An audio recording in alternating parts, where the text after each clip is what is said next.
राधे राधे दोस्तों। किसी नगर में एक अव्वल दर्जे का आलसी रहता था।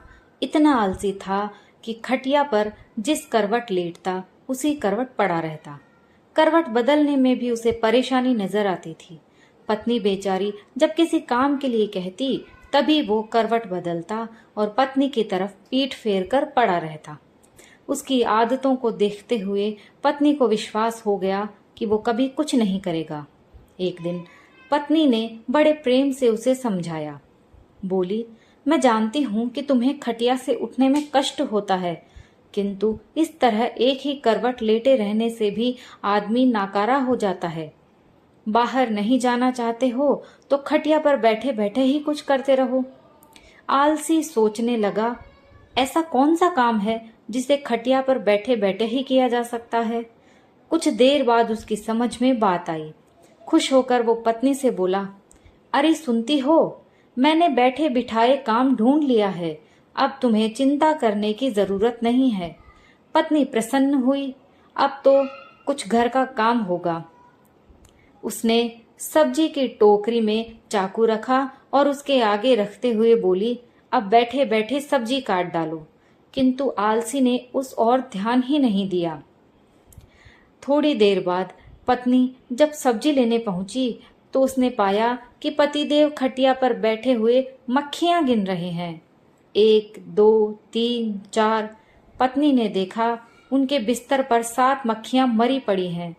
पत्नी को देखते ही उछलकर बोला, देखा मेरा कमाल, कितनी फुर्ती से 7 को मौत के घाट उतार दिया है।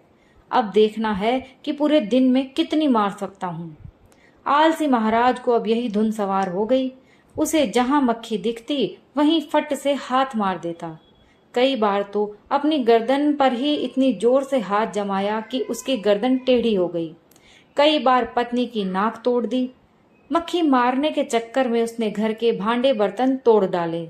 उसने प्रतिज्ञा कर ली कि कम से कम 1000 मक्खियां मारकर ही दम लेगा। जल्दी ही वो दिन भी आ गया जब उसकी प्रतिज्ञा पूरी हुई। उस दिन आलसी ने सारे शहर का चक्कर लगाया। कंधे पर बांस का एक मजबूत डंडा रख वो खुशी से उछलता कूदता अपनी बहादुरी का बखान करता जा रहा था। आज हजारों को मौत के घाट उतार कर आया हूँ। सुनकर लोग भयभीत हो गए। सारे शहर में हवा की तरह बात फैल गई कि उसने हजारों को मौत के घाट उतार दिया है। लोगों ने उसका नाम 1000 मारी रख दिया। अब आलसी महोदय जिस सड़क या गली कूचे से गुजरते वहीं लोगों की भीड़ उमड़ पड़ती। उस बहादुर को देखना चाहिए जिसने हजारों को मौत के घाट उतारा है। धीरे धीरे 1000 मारी सारे राज्य में प्रसिद्ध हो गया। कुछ दिनों बाद उस राज्य पर एक दूसरे राजा ने अचानक हमला बोल दिया। राजा के पास उस समय कोई अच्छा सेनापति नहीं था।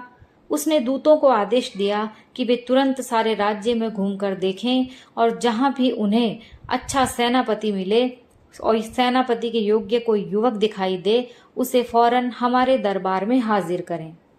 आदेश पाते ही दूत जहां तहां शहर में घूमने लगे।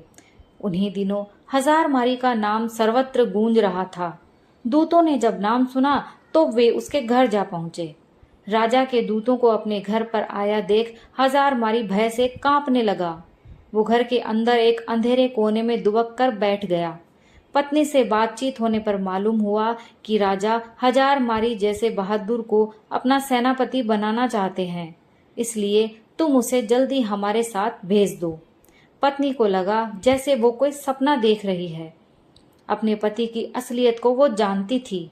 सोचने लगी, काश ऐसा हो सकता। किसी तरह राजा के दूत 1000 मारी को अपने साथ लेकर राजा के दरबार में पहुंचे। उस लंबे तगड़े नौजवान को जब राजा ने अपने सामने खड़ा पाया तो मन ही मन प्रसन्न हुआ। पूछा, तुम्हारा ही नाम 1000 मारी है? 1000 मारी ने उत्तर दिया, जी हुजूर, मुझे ही 1000 मारी कहते हैं। राजा बोला, तुम्हारी बहादुरी के चर्चे हमने सुने हैं। हम चाहते हैं कि शत्रु के साथ हो रहे युद्ध में तुम हमारी सेना का संचालन करो। कांपते हुए 1000 मारी ने राजा की आज्ञा को स्वीकार किया और इस बात की सूचना देने के लिए घोड़े पर सवार होकर पत्नी के पास पहुंचा। ये सुनकर पत्नी की खुशी का ठिकाना न रहा। उसने सोचा, 1000 मारी सेनापति तो बन गया, पर शत्रु की सेना का सामना कैसे करेगा? कहीं ये डरपोक आदमी युद्ध के मैदान में घोड़े से उतरकर भाग आया तो राजा इसे जीवित न छोड़ेंगे।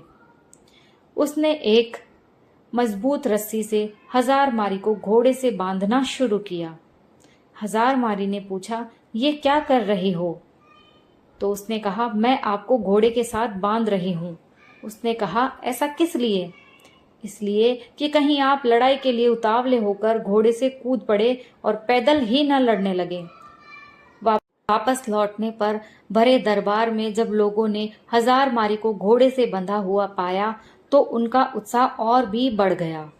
ऐसा वीर सेनापति दूसरा कौन हो सकता है जिसने घोड़े से ना उतरने की मन में ठान ली है। सेना युद्ध के लिए तैयार थी।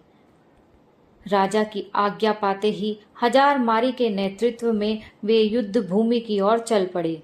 शत्रु की सेना को जब मालूम हुआ कि एक बड़ी फौज के साथ 1000 मारी मुकाबला करने चल पड़ा है तो उनके योद्धाओं का विश्वास टूट गया। उन्होंने सुना था कि 1000 मारी अकेला ही हजारों को मार गिराता है। ये नाम सुनते ही बड़े बड़े योद्धाओं के होश उड़ गए। उन्हें साक्षात अपनी मृत्यु नजर आने लगी। 1000 मारी की सेना का उत्साह आसमान को छू रहा था। मैदान में पहुंचते ही वे शत्रु की सेना पर टूट पड़े।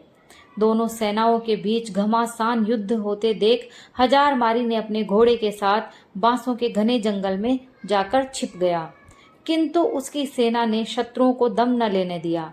वो शत्रु का मुकाबला करती हुई उसे खदेड़ ले गई और अपने राज्य से निकाल बाहर किया। शत्रु पर विजय पाने के बाद अपने सेनापति की जयकार करते हुए जब सैनिक वापस लौटने लगे तो 1000 मारी भी बांसों के जंगल से निकलकर उनके बीच शामिल हो गया। वापस लौटने के बाद नगर में धूमधाम से विजय उत्सव मनाया गया। 1000 मारी की वीरता पर राजा प्रसन्न होकर बोले, मेरे बहादुर सेनापति, हमें तुम पर गर्व है। तुम्हारी अद्वितीय वीरता के कारण हमें विजय प्राप्त हुई है। इसके पुरस्कार स्वरूप हम तुम्हें 1000 स्वर्ण मुद्राएं देते हैं। साथ ही हमेशा के लिए तुम्हें प्रधान सेनापति नियुक्त किया जाता है। घोषणा सुनकर 1000 मारी बहुत प्रसन्न हुआ और मन ही मन अपने भाग्य को और अपनी पत्नी को धन्यवाद देने लगा। दोस्तों, कहानी यहीं समाप्त होती है। आपको कहानी कैसी लगी प्लीज कमेंट करके जरूर बताइए। कहानी पसंद आई हो तो लाइक शेयर कीजिए और चैनल पर नए हो तो प्लीज मेरे चैनल को सब्सक्राइब कीजिए। कहानी सुनने के लिए आप सभी का बहुत बहुत धन्यवाद।